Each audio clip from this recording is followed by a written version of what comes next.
Assalamualaikum, salam sejahtera, selamat datang ke channel Bias Liverpool. So, video kali ini apa yang kita akan bincangkan ialah tentang soalan yang kerap kali ditanya kepada aku, iaitu status homegrown dan juga non-homegrown. Aku rasakan konsep video macam ni mungkin akan jadi video tahunan untuk Bias Liverpool selagi mana ada orang tanya pasal soalan ni. Hai guys, selain daripada menekan butang subscribe channel Bias Liverpool, anda juga boleh menyokong kami dengan menjadi member rasmi channel ini melalui package keahlian yang kini telah pun dibuka. Kami tawarkan 2 tier keahlian yang sesuai dan kena dengan harga peminat-peminat di luar sana. Tier 1 ialah Matchday Squad. Dengan menyertai tier ini, anda akan menikmati 3 keistimewaan eksklusif. Yang pertama ialah akses ke live chat khas untuk member semasa live stream. Yang kedua, logo loyalty di sebelah nama anda.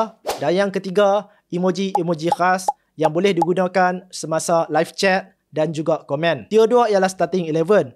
Tier ini memberi semua kelebihan dari tier 1 tetapi ditambah dengan 3 kelebihan premium. Sesi live streaming eksklusif untuk ahli sekurang-kurangnya sekali seminggu, jam 12 malam, jam 2 pagi, jam 3 pagi, tak ada masalah. Video analisis taktikal mingguan, kupasan mendalam tentang pemain dan skuad menggunakan software berbayar. Dan yang terakhir, akses khas ke Discord rasmi Bias Liverpool, tempat anda menghabiskan masa untuk borak pasal Liverpool, breaking news, transfer news, everything about Liverpool. Kita akan berkumpul di situ sesama peminat tegar Liverpool. Dengan harga mesra rakyat, anda bukan saja menyokong channel ini tetapi dapat lebih konten eksklusif dan juga merasai pengalaman komuniti yang lebih padu. Jadi, tunggu apa lagi? Klik join dan sertai keluarga besar Bias Liverpool. Definisi homegrown ialah tak kisah nationality, tak kisah negara dan juga umur. Nama untuk sekian-sekian pemain ni dah pernah register di bawah FA, Affiliated Club di dalam UK, England ataupun Wales selama 3 tahun. Tak kisah tahu berselang-seli ataupun berturut-turut sebelum umur pemain tu mencapai 21 tahun. Aku ambil contoh lah pemain Liverpool sendiri, Conor Bradley dan juga Jadon Quansah yang sekarang ni hampir pasti akan ke Bayer Leverkusen. Jadi kedua-dua pemain ni untuk musim lepas dia tak dikira sebagai homegrown, dia dikira sebagai under 21. Tapi musim ni dia dikira sebagai homegrown disebabkan umur dia tu dah melebihi daripada 21 tahun. Sekarang ni kedua-dua pemain ni mencapai umur 22 tahun. Untuk musim yang akan masuk ini, kesemua pemain-pemain yang lahir pada tahun 2004 dan ke atas dikira sebagai under 21 dan tak perlu didaftarkan dalam skuad 25 pemain untuk liga. 2 kali setahun klub-klub akan diarahkan untuk mendaftar maksimum 25 pemain di dalam skuad mereka. Daripada 25 pemain tu ada 2 golongan, homegrown dan juga non-homegrown. Jadi syarat EPL itu menetapkan non-homegrown ni maksimum akan hanya ada 17 orang saja. Jadi kalau hang borong sakan pun dalam transfer window, hang cuma boleh daftarkan 17 pemain yang dikira sebagai status non-homegrown. Dan untuk homegrown pula, yang ni aku sebut ni pasal misconception, pasal orang salah faham tentang homegrown ni. Semua club actually tak wajib pun untuk register pemain homegrown. Kena register 4 orang ke, kena register 5 orang ke, tak ada. Let's say kalau ada satu club ni dia tak mau register langsung pemain homegrown, tak ada masalah. Tapi skuad dia tu akan hanya ada 17 pemain saja disebabkan walaupun kuota ada 25 pemain tapi kiraan dia 17 maksimum non-homegrown plus dengan 0 homegrown equal to 17. Dia kira tak boleh lah contohnya non-homegrown ambil daripada kuota homegrown tu sendiri. Dia akan sentiasa maksimum 17 non-homegrown saja. Aku ambil contoh Liverpool sendiri musim lepas. Registration pertama tu Liverpool mendaftarkan 15 non-homegrown plus dengan 7 homegrown, 22 pemain daripada kota 25 pemain. Untuk mana-mana kelab yang betul-betul nak fully maximize penggunaan 25 pemain tu, kiraannya ialah 17 pemain non-homegrown plus dengan 8 pemain homegrown. Sebab itulah status 8 tu jadi salah faham orang, yang orang kata macam wajib 8 pemain tu. Padahal hakikatnya tak. Jadi di depan anda ni aku dah letakkan satu carta yang aku letakkan effort. Bahagian kiri tu ada potential sale ataupun loan yang keluar. Kemudiannya belah kanan tu siapa yang dah pun masuk Liverpool, siapa yang ada potential untuk masuk Liverpool. Dan di bahagian tengah-tengah tu ke semua pemain yang nama dia wujud dan ada di dalam skuad Liverpool. Warna circle untuk setiap pemain tu berbeza-beza. Warna oranye bermaksud kata pemain tu ialah non-homegrown. Warna biru bermaksud pemain tu homegrown. Warna hijau bermaksud pemain tu ialah pemain under 21. Liverpool tak perlu register dan number yang boleh dimainkan tu ialah unlimited. Number di atas pemain tu bermaksud panjang kontrak. Warna merah bermaksud kata kontrak pemain tu hanya ada berbaki lagi setahun. Warna kuning bermaksud kata berjaga-jaga. Ada serta-serta pemain juga kita tak tahu kepanjangan kontrak dia, so aku letakkan not available. Jadi daripada carta ni kita tengok belah kiri tu, Liverpool sekarang ni dah pun kehilangan 3 pemain. Pemain 66 yang dah pun pindah ke Real Madrid, Kevin Kelleher yang berpindah ke Brentford, dan juga Yaros yang loan keluar ke Ajax. Tiga-tiga pemain ni pula memang pemain yang kita register untuk musim lepas. Di belah kanan ni pula kita tengok Liverpool dah pun membawa masuk seorang homegrown iaitu Jeremy Frimpong. 3 orang status non-homegrown. Milos Kerkez akan diumumkan hari ini. Dan rasanya bakal keeper ketiga kita iaitu Army Pexi dikira sebagai under 21. Jadi tak perlu register. Jadi sebelum kita assess squad ni, aku rasa kita perlu simpan dan buang dululah pemain mana yang rasanya akan dibuang, pemain mana yang akan stay. Jadi rasanya sekarang ni Jared Kwansah bakal berpindah ke Bayer Leverkusen. Kita hilang seorang lagi pemain non-homegrown. Siapa lagi dekat bahagian ni? Jeremy Frimpong masuk ke dalam, Florian Wirtz masuk ke dalam, Mamardashvili, Milos Kerkez di bahagian kiri ni. Oi, ramai pula left back kita. Kemudiannya Armin Pexi lah masuk ke dalam. 2 pemain dekat bawah ni, Guehi dan juga number 9. Jeng. Siapa dia? Siapa yang bakal menjadi nombor 9 ni? Tapi aku letakkan circle orange tau. Aku tak letakkan circle biru disebabkan sekarang ni nama terbesar yang kita dengar ialah Hugo Ekitike dan juga Alexander Isak, yang kedua-dua pemain ni bukanlah di dalam status homegrown. Jadi sekarang kita kira berapa pemain non-homegrown yang warna orange ni. 1, 2, 3, 4, 5, 6, 7, 8, 9, 10, 11, 12, 13, 14, 15, 16, 17, 18, 19 pemain dalam keadaan apa yang aku kata tadi, kita hanya boleh register 17 pemain. So tak apa. Sekarang status dia ialah 19 non-homegrown. Status homegrown pula ada berapa? Kita kira pula. Cukup ada 8 pemain homegrown. Jadi adakah ke-8 pemain ni akan Liverpool register? Tak juga. Sebab rasanya dalam banyak-banyak pemain ni akan ada lagi pemain yang akan dijual, akan ada lagi pemain yang mungkin akan di loan keluar lah. Berdasarkan rumours yang flying around sekarang ni, kita tengok bahagian department goalkeeper dulu. Bahagian goalkeeper kalau ikut daripada rumours, Harvey Davies ni, pemain homegrown kita, akan sign kontrak panjang, mungkin 4 ataupun 5 tahun sebelum dia akan dipinjamkan keluar ke Crawley Town. Kalau dia duduk Liverpool pun confirm dia takkan main disebabkan Liverpool dah sign Mamardashvili dan juga budak Pexi ni. Berdasarkan transfer rumours yang kuat sekarang ni, aku letakkan dia dekat luar. Weh, semua pemain yang keluar ni sekarang ni semua pemain homegrown ni. Next bahagian left back pula kita tengok yang strong rumour sekarang ni, Andy Robertson bakal berpindah ke Atletico Madrid. Lucas Digne daripada Aston Villa yang sepatutnya jadi second option kepada Andy Robertson pun rasanya Atletico Madrid tak jadi beli. Sebab harga dia Aston Villa quote sampai 10 juta. Mungkin Andy Robertson Atletico Madrid boleh kot dapat around 7 ke 8 juta macam tu. Rasanya Andy Robertson lah bakal ditolak dan dijual kepada Atletico Madrid mengikut transfer rumorsnya. So kita buang Andy Robertson sekarang ni. Kerkez akan jadi left back pertama kita. Jadi mengikut rumours juga, Owen Beck ni dikatakan ramai yang berminat untuk mendapatkan dia. Kalau kata dia punya pre-season impresif, aku tak tolak kemungkinan tau yang mungkin dia akan diletakkan sebagai kita punya second left back. Costa Tsimikas akan dijual walaupun sekarang ni masih lagi tak ada nama. Dan Costa Tsimikas pun actually hari tu dia kata Liverpool is the Broadway of football. Betapa tingginya darjat Liverpool di mata dia tu. Dia kata main sikit dekat Liverpool sama banyak level dengan main banyak dekat kelab-kelab lain. So daripada situ kita nampak lah yang Tsimikas ni actually dia macam nak bagi isyarat lah yang tak payahlah jual aku kan. Sebabnya aku rela duduk sebagai option dekat bangku simpanan saja. Aku takkan makan minit permainan untuk pemain baru kita iaitu Milos Kerkez. So aku main teka-teka lah di antara kedua-dua pemain ni. Aku rasakan Owen Beck kot mungkin akan dijual kalau kata ada offer yang baik lah daripada kelab lain. Tsimikas akan stay sebagai our second. Jadi beralih kepada left centre back, kita ada Amaro Nalo dan juga Virgil van Dijk.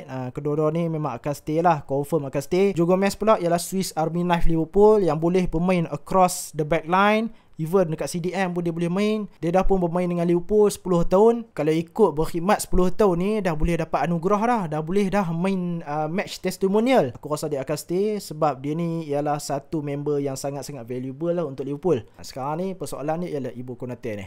Ibu Konate ni stay ke tak? Dia rasanya aku dah banyak kali cakap dah. Kalau dia tak sign kontrak dah by the time musim nak bermula ke, rasa-rasanya patut kita jual dah dia. Tapi walaupun report sekarang ni macam tak berpihak dekat Liverpool, aku macam berat mengatakan yang dia akan stay lah. Aku expect yang Liverpool dan juga pihak Konate ni akan shake hand dekat certain amount gaji yang sepatutnya dibayar lah untuk dia. Beralih kepada right back, kita dah pun ada right back baru, iaitu Jeremy Frimpong. Memang sangat laki disebabkan dia ni bermain 9 tahun dekat Manchester City. Jadi kategori untuk dikira sebagai homegrown ialah 3 tahun saja. Dia main 9 tahun memang totally dah lebih lah. Dia kira sebagai homegrown. Untung untuk kita sebab trend keluar, Frimpong masuk. Dia jadi one in, one out. Macam tu. Dia punya status homegrown kita tu tak kacau. Conor Bradley sekarang ni dikira sebagai homegrown. Musim lepas masih lagi dikira sebagai under 21. Aku expect Conor Bradley akan jadi starter untuk kita untuk musim depan. Berganti-ganti dengan Frimpong yang mungkin juga ditolak ke bahagian right wing. Calvin Ramsey ni, dia ni situation dia quite delicate lah. Dia rasa macam unfortunate sikit lah dia punya circumstance. Sebab Kevin Ramsey ni, kita beli dia tu memang highly rated lah daripada Scotland ke.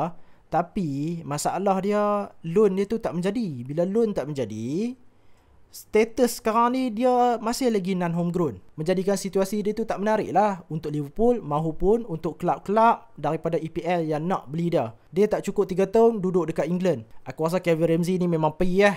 Tak ada masa depan dah untuk Liverpool. Kontrak pun berbaki lagi 2 tahun. So aku expect yang Liverpool akan jual dia. Bahagian midfield, kita beralih kepada number 6.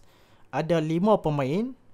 2 pemain non-homegrown, 2 pemain under 21, 1 pemain homegrown. 1 pemain homegrown ni, Tyler Morton juga aku expect yang Liverpool akan tolak dia. Aku rasakan tempat dia tu dah pun diambil alih oleh McConnell. Dia rugi sikit lah sebabnya Tyler Morton ni actually musim lepas Xabi Alonso nakkan dia. Transfer tu tak jadi. Rasanya masa tu dia injury kot. So sekarang ni somehow kita tersekat dengan dia. Jadi Tyler Morton kalau ada offer yang datang ke Liverpool, aku rasa Liverpool akan jual lah. Lagipun dia punya status ni menarik untuk kelab-kelab dalam EPL sebabnya dia ialah homegrown. Jadi harga ataupun English tax tu masih ada dalam keadaan kontrak dia berbaki lagi 3 tahun. So Tyler Morton aku expect yang Liverpool akan jual lah kalau ada offer yang menarik untuk dia. Ray Gravenberch stay, Wataru Endo aku expect untuk stay. Stefan Bajcetic, macam aku cakap tadi, McConnell rasanya dia akan gantikan tempat Tyler Morton. Jadi McConnell akan stay. Bajcetic ni kontrak berbaki 2 tahun. Ni aku letakkan status injury dekat bahagian bawah ni. Dia actually injured tau. Lepas breakout season tu, sepatutnya musim tu ialah musim dia establish diri dia lah sebagai number 6. Tapi somehow dia injured sebab growth spurt ke. Lepas tu loan keluar lah pelbagai. Tiba-tiba dia punya status tu daripada bermain untuk klub yang number 3, dia sekarang ni terpaksa muncul untuk kelab yang baru saja jadi champion. So situasi dia tu betul-betul tak membantu lah. Lagipun kontrak dia tinggal lagi 2 tahun. Cuti MC disebabkan hamstring surgery. Jadi aku ambil contoh macam Joe Gomez sebelum ni, hamstring surgery juga akan ambil masa lebih kurang 3.5 bulan macam tu. Jadi kita boleh expect lah yang pre-season ni memang dia takkan ada.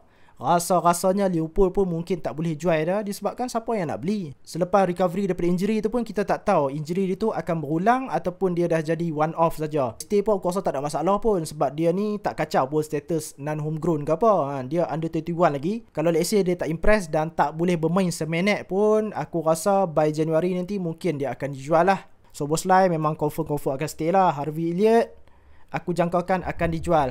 Sebabnya dia ni kalau duduk kat Liverpool pun memang clearly lah Arne Slot memang tak mau dia. Arne Slot tak rate dia. Dan lebih baik dia dapat minit permainan dekat klub lain. Aku expect yang Brighton ataupun Newcastle akan datang untuk dia. Sejujurnya aku sayang lah sebab dia ialah player yang aku jangkakan akan ada masa depan yang besar lah untuk mana-mana klub yang dapat dah. So yang ni fix lah. Bahagian left wing, Luis Comas mungkin akan dipinjamkan keluar. Luis Diaz pula. Luis Diaz hari tu dengar-dengar macam nak pindah kan. Dengar-dengar macam Saudi tu duk rancak sangat nak pindah. Tapi sekarang ni macam sengap je. Sebab Barca pun nak dapatkan Nico Williams dah. Jadi Luis Diaz ni somehow dia macam stuck dekat Liverpool lah. Satu cara saja untuk dia keluar daripada Liverpool ialah berpindah ke Saudi. Sebabnya Liverpool quote sampai harga 70 juta pound. Adalah rumus yang terbaru iaitu Bayern Munich. Sebabnya Bayern Munich ni kehilangan Leroy Sané. Jadi Cody Gakpo dan juga Luis Diaz dimasukkan ke dalam alternative list. Tapi harga dia 70 juta, aku tak tahulah Bayern Munich sanggup baik dah untuk beli dah. For now aku expect mereka akan stay lah. Striker, yang pertama sekali Darwin Núñez lah. Sekarang ni rancak berbincang dengan Napoli. Dengan ketiadaan Darwin Núñez, aku expect Jota akan stay. Kontrak dia berbaki lagi 2 tahun. Confirm Liverpool takkan sign extension kontrak untuk dia. Tapi kalau ada offer kan, sebab dengar-dengar macam Newcastle lah, macam ada deal yang boleh dibuat lah. Kod-kod Liverpool boleh letak 100 juta plus dengan Diego Jota dekat atas table untuk Newcastle pertimbangkan. Mana nak tahu kan. Tapi Newcastle tu ada dengar-dengar jugalah nama. For now Diego Jota stay dulu. Federico Chiesa pun sama juga situasi macam Darwin Núñez. Dia besar kemungkinan akan pindah. Untuk aku dia jadi salah satu yang tergolong dalam golongan macam Nuri Sahin lah, yang rasanya tak diberi tempat ataupun tak diberi minit permainan yang cukup untuk dia menyerlah. Bendok ni status dia menarik lah sebab dia masih lagi under 21. Tapi kita tahu skill set yang dia ada tu betul-betul mahal untuk certain club yang main untuk certain style. Contohnya macam Crystal Palace. Kita ingat balik hari tu masa Januari, Liverpool bid rejected daripada Crystal Palace setinggi 15 juta pound. Liverpool value Bendok ni setinggi 30 juta pound. Cumanya bila aku sebut tadi pasal Crystal Palace, mengingatkan aku tentang Marc Guehi lah. Kalau contohnya let's say Liverpool offer Bendok ni plus dengan contohnya berapa 20 juta contohnya untuk Marc Guehi ni, silap-silap Bendok ni boleh dijadikan midweek untuk mendapatkan Marc Guehi. Katanya Everton pun berminat untuk dapatkan dia. So aku expect yang Bendok akan dijual lah untuk transfer window ni. Lepas daripada jual tu, aku rasa Marc Guehi akan masuk sebagai kita punya pengganti kepada Jarrell Quansah. Dan seorang lagi number 9 lah akan dimasukkan. Tak kisahlah Hugo Ekitike ke, Gyökeres ke, Alexander Isak ke. Satu benda yang pastinya, striker tu ialah striker non-homegrown. Jadi dah complete dah semua, aku nak kira balik. Jadi status sekarang 16 non-homegrown, 5 homegrown. Jadi total ialah 21 pemain. Not bad lah 21 pemain. 21 pemain ni kira ideal lah. Macam musim lepas kita register first half of season 22, second half of season kita register 21 pemain. Jadi masih lagi dalam status yang baik, dalam keadaan kita dah pun buat untung banyak akibat daripada kesemua penjualan yang kita buat dekat bahagian kiri ni.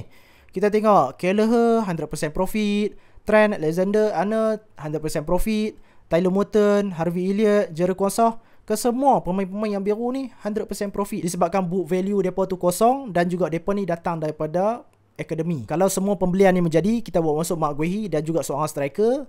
Kalau let's say kita masih lagi berminat untuk dapatkan Hato dan juga seorang lagi left wing yang boleh bermain kiri, kanan ataupun tengah, iaitu Malik Fofana lah sekarang ni. Dengar-dengar nama, tak ada masalah langsung untuk Liverpool. Sebabnya dua-dua pemain ni masih lagi dikira under 21, dilahirkan atas daripada 2004. Dan aku sangat berminat untuk dapatkan Hato ni sebabnya umur dia masih lagi 19 tahun. Kalau contohnya dia berpindah musim ni, umur dia 19, musim depan umur dia 20, tahun ketiga umur dia 21 tahun.